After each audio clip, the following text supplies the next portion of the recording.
Hi, this is Team Faith 5.0. I am Fakabir Amin with Akhil Ahuja and Nikhil Kumar Soni.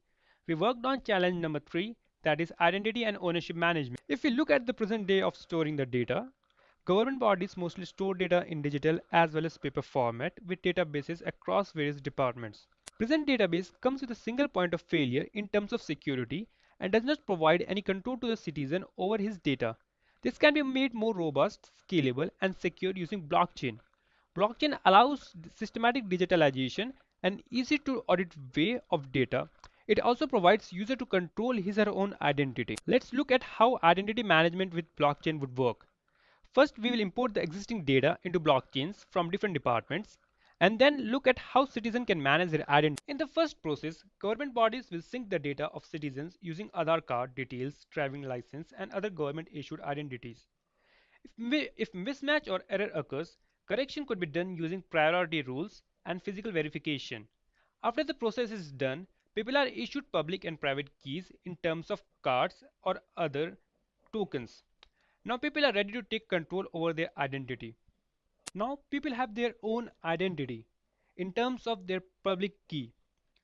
And there are two ways to share identity with others. First is people will, people will request for a service.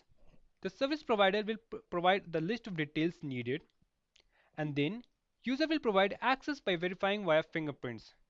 This whole procedure will happen digitally through app owned by people or the service provider. The same request will be noted into the blockchain ledger. The other way would be users ask for a service and provider provides his public key.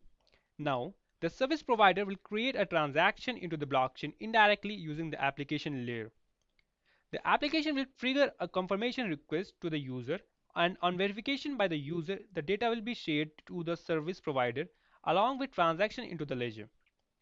Note that only the data that user wants to give to the service provider will be shared, and the assumption made here is that the service provider will invest in external infrastructure such as fingerprint verification methods to gain access to trustable data that will help them to take business decisions wisely.